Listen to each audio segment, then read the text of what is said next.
नाज़रीन रुख कंदासीं मलकानी जो मलकानी शरीफ़ वेझो मच्छी मारण लाइ वियल नौजवान फौत थी वियो। लाश जी ॻोल्हा जारी आहे।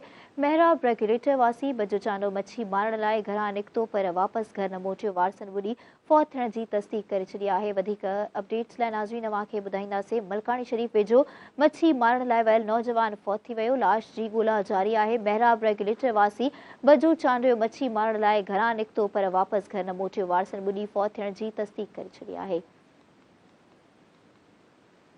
नाज़रीन अव्हांखे ख़बर ॾींदासीं। मलकानी शरीफ़ वेझो मच्छी मारण लाइ वियल नौजवान फौत थी वियो। लाश जी ॻोल्हा जारी आहे। महराब रेगुलेटर वासी बजू चांडियो मच्छी मारण लाइ घरां निकितो पर वापसि घर न मोटियो। वारसनि ॿुॾी फौत थियण जी तस्दीक करे छॾी आहे।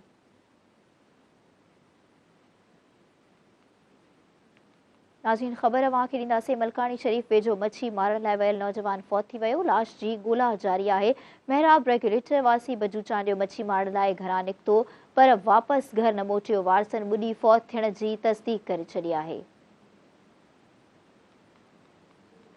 नाज़रीन ख़बर अव्हांखे ॾियूं पिया मलकानी मां। मलकानी शरीफ़ वेझो मच्छी मारण लाइ वियल नौजवान फौत थी वियो। लाश जी ॻोल्हा जारी आहे। महराब रेगुलेटर वासी बजू चांडियो मच्छी मारण लाइ घरां निकितो पर वापसि घर न मोटियो। वारसनि ॿुॾी फौत थियण जी तस्दीक करे छॾी आहे। नाज़रीन ख़बर अव्हांखे ॾींदासीं। मलकानी मां। मलकानी शरीफ़ वेझो मच्छी मारण लाइ वियल नौजवान फौत थी वियो। लाश जी ॻोल्हा जारी आहे। महराब रेगुलेटर वासी बजू चांडियो मच्छी मारण लाइ घरां निकितो पर वापसि घर न मोटियो। वारसनि ॿुॾी फौत थियण जी तस्दीक करे छॾी आहे।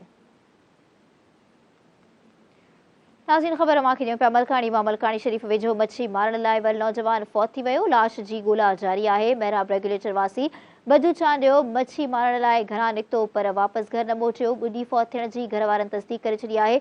वधीक अपडेट्स ॿुधाइण लाइ असां सां राब्तो कयो आहे मलकानी मां धरती टीवी न्यूज़ जे रिपोर्टर अरशद हिंगोर जो। जी अरशद, आगाह कजो।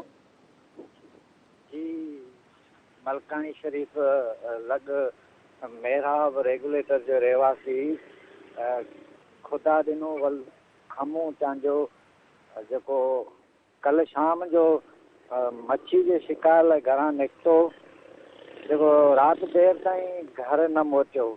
जॾहिं त वारसनि तरफ़ां संदसि ॻोल्हा कई वई त पुराण नदी ते नौजवान जा कपिड़ा मौजूदु हुआ, मगर राति देरि ताईं नौजवान मिली न सघियो।